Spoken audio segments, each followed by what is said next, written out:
Hi everyone, hi, this is Christine Crow here and welcome to my channel.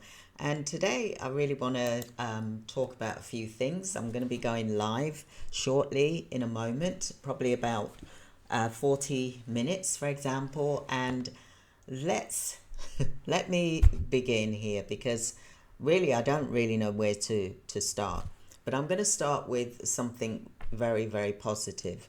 Today I've been having meetings with clients and I've been trying to talk to them with regards to what things that they can look at applying for when it comes to contracts. And I want to keep on a positive note here regarding contracts, but also at the same time, I'm also discussing with clients that we need to be mindful that there isn't a conflict of interest, for example.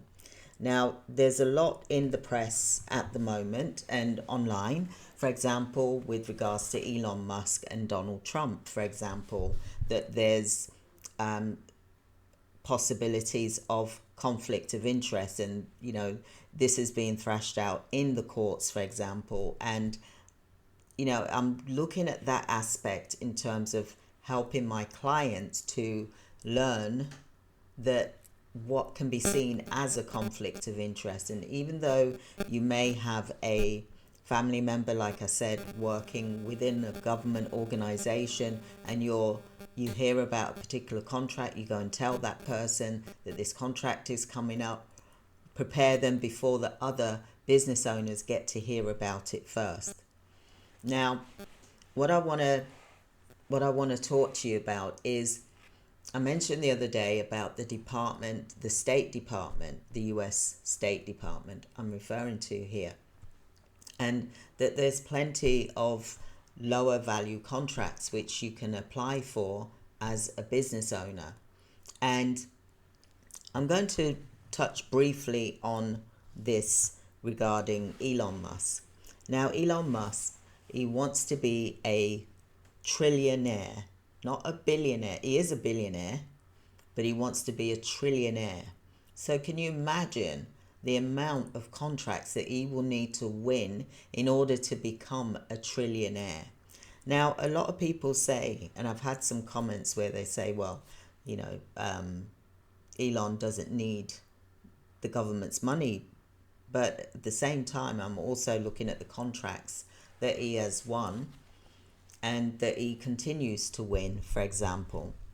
And what I wanted to mention is that with regards to small businesses like yourselves, if you're a business owner, whether you're running a business that is non-healthcare, for example, there's still contracts out there which you can apply for. And I want to home in on this more. For example, I want to ask that question from the training that I did the other day. Who went on to the Department of State website to see what contracts are available? Because I've been speaking to a few of the clients in the States, for example, and it was nice to hear that some of them did go to look and found something that they were interested in applying for. Now, I'm not saying that you must be like Elon Musk, because Elon Musk is Elon Musk, and that is his personality. What I'm referring to is you being the business owner and you wanting to help the community where you live, you wanting to support the community where you live and to grow as well. But also it's a give and take kind of relationship, for example. Now, with regards to these particular contracts, right, you can win them, and you can also put in for a particular contract and actually win that contract, providing that you meet all of the criterias and that providing that there's no conflict of interest. Now, I've explained in a video about what is a conflict of interest, but you also need to be aware of that before you even apply for a contract. Because let me tell you something, you can be you can be pulled up about a conflict of interest at any point in time in your contract life cycle, for example. So it's always good to look at it in the beginning before you even apply. Can this be seen as a conflict of interest? Where did I hear it from? How did I hear it? Did I hear it before someone else? It's like a property coming on the market and you're an estate agent, for example. And I'm going to explain this in this way. And you've gone to look at that property and you decide, oh, actually, I want that property. Instead, before it's even shown on the market, that is a conflict of interest, isn't it? Because you're meant to be the estate agent that's got a property up for sale that a client, for example, wants you to sell their property to get the best price, for example. Yeah, because that's what estate agents do. Not that property comes on and given to them to look after it. They've got the keys, etc. They draft up all the documents, etc., the photos and etc. And then they actually don't put it on the market, that they go and have a look at it themselves and think, oh, I can make some money from this, or I want this house, so I'm going to buy it. That is a conflict of interest, because really those other potential buyers for the property that is meant to be up for sale could have been interested in it and may have wanted to put a offer in just the same as what the estate agent would have done. So what the estate agent should do, and I'm sure that they do, I'm just giving you an example here without being too political, for example. So let's look at this. So the estate agent puts the house up for sale, puts it on their website with all the photos and everything like that. But they also let the owner know that they're interested in that property. Then that owner has that decision to think, okay, well, you want to buy it? Yeah, that's the price. You can have it. They've had that chance then, haven't they? Or they can say, well, actually, I'm going to leave it for a couple of months, see what happens. And if no one's interested, I will take that offer that you've given me on that basis. So that is something which isn't a conflict of interest. And that's why I wanted to explain that to you, so that you can understand it in different scenarios, for example, because there is so much talk at the moment, as you know, with Elon Musk winning all of these contracts, these government contracts, and to the tune of almost 20 billion, for example, and he wants to be a trillionaire, the first ever. I mean, he's the richest man in the world. Now he wants to be, well, not now, I'm sure he probably wants to be a trillionaire anyway. It's just we're just hearing about it now.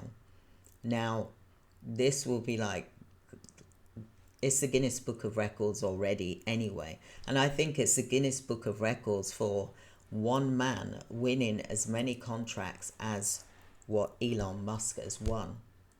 Government contracts, that is, as well as other contracts, for example.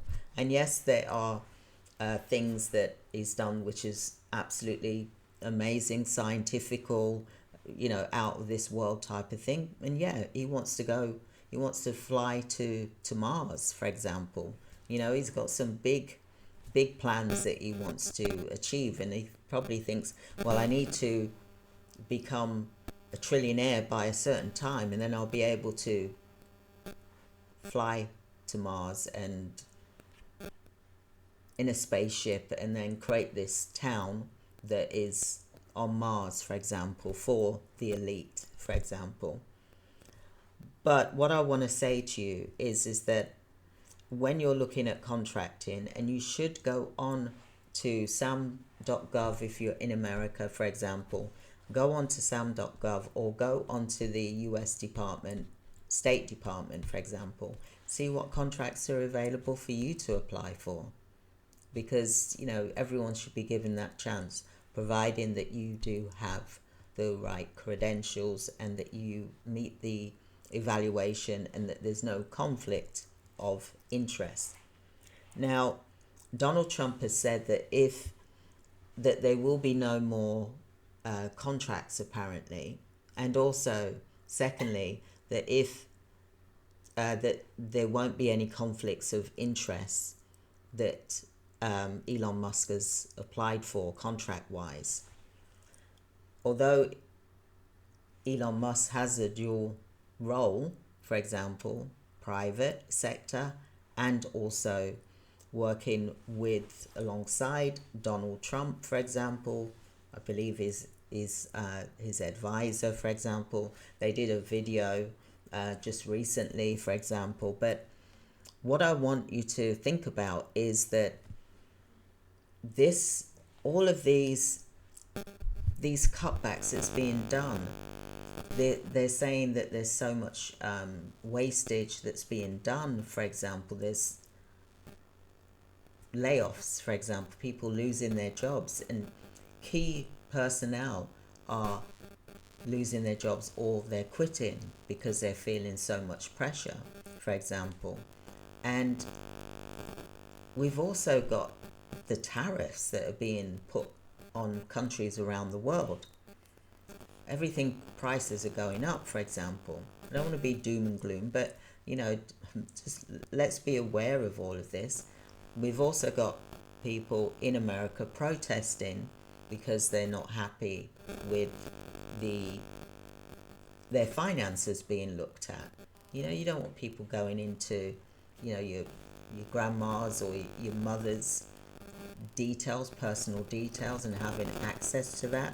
Apparently that there's been and I'm just going from what I'm hearing with these cases and these discussions, for example, hearings, or for example, and apparently that there has been a data breach, according to a good source has said this, for example, that they feel that there has been a data breach, and it's been the biggest one in American history. So data breach is also important for you as a business owner to make sure that you have got the relevant GDPR policies in place, the HIPAA policies in place, for example, if you're doing healthcare, for example, and that you're protecting people's data and making sure that you're registered with the relevant bodies to be able to hold people's data and access people's data. Now, I don't know whether this Doge team has, because it is a committee, I don't know whether they have that right to do that, because that's not for me to say. I'm just discussing what I'm hearing. But it just seems that there's a lot of focus now on these contracts and these conflicts of interest, according to the bodies in America that are discussing this as well. And the $400 million contract that was given just recently, a couple of weeks ago, for the purchase of a cyber truck.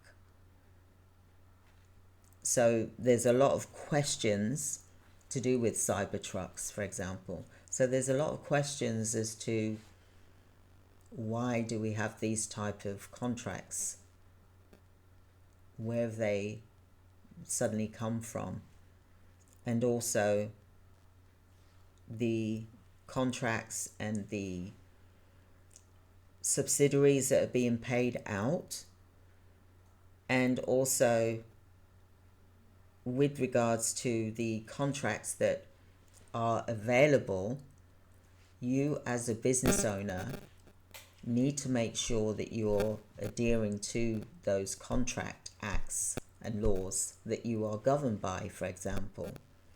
And you don't want to, just because you possibly see someone who's possibly on the edge of this, for example, you don't want to be breaching any laws, for example, because it will get you into serious trouble. But like I said, don't stop looking for contracts. You keep going because you've got a business to run. Because if you stop looking for contracts, then that means your money will stop.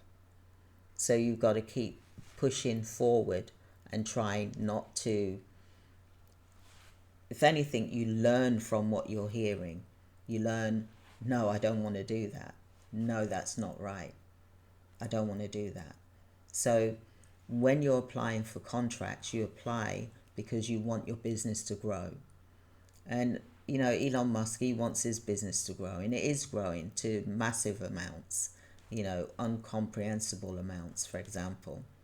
But I'm not saying for you to be like Elon Musk. All I'm saying is for you to apply for contracts that's going to help your community and help humanity, and for you to give back to your community. That's the reason. And your family, you want to have the business quality of life, so that you can help if you want to give it to charities, things like that. So think about these contracts that I'm talking to you about, but also bear in mind of the power positioning that can happen when you're dealing with this. Is like high profile, isn't it? Elon Musk and President Trump, for example, very high profile people and public figures. And, we need to look at what is the government, the use of these government contracts that you can win without any, or being seen as any influence, or later on being seen as an influence, a conflict of interest, for example.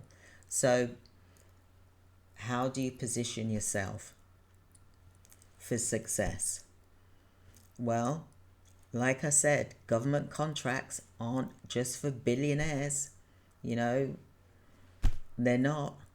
They're for people like you. They're for people like you. So small businesses can get contracts. So don't be put off, because I think some of you are put off because of you seeing this that's happening. So it's kind of like frightening you a bit. You're thinking, well, they're not going to give it to me. They will if you apply for the right ones. So you just got to make sure there's nothing that's controversy with regards to the contracts that you want to apply for example. And look, Elon Musk, he's been using AI. That's part of his technology. He calls himself the tech guy, for example, because that's his specialism, isn't it? But what I'm saying to you is to use AI automation to give your business an edge. Musk, he's doing that to give himself that edge. He's using AI in unthinkable ways, obviously. But what I want you to think about is that you can apply for contracts, and you can discuss that you're using AI automation. We offer AI automation services for businesses as well.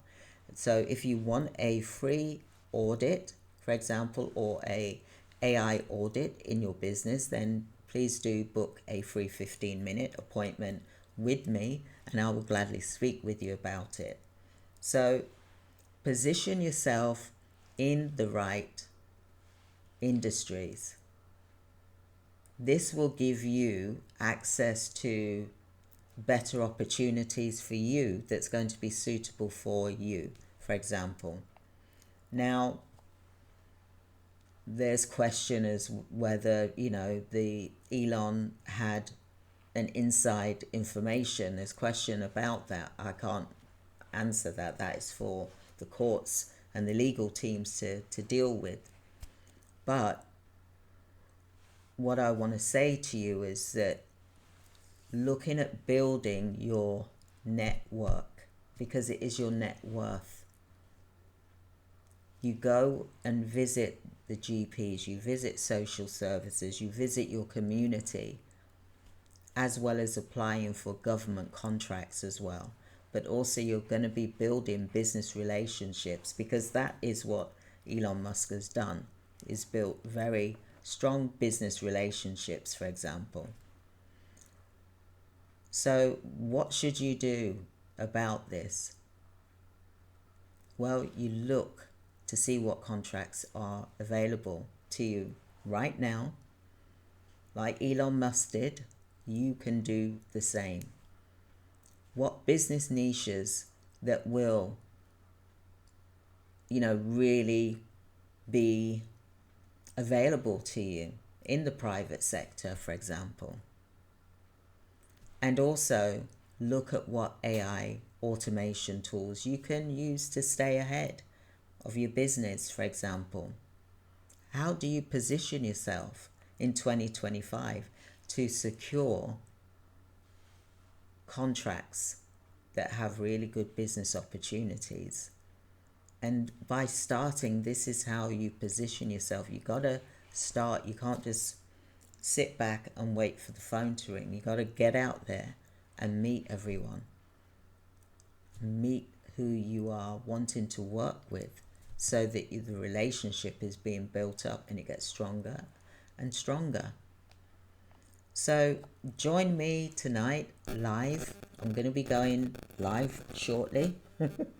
And I look forward to speaking with you all then in my live. I'm not going to tell you what it's about, but join me, because I want to make sure that I cover a few things, because some of you have got some questions that you wanted some answers to. So I'm going to be answering them at the end of the live tonight. So do join me tonight, and I look forward to speaking with you all very soon. Take care. Thank you. Bye for now.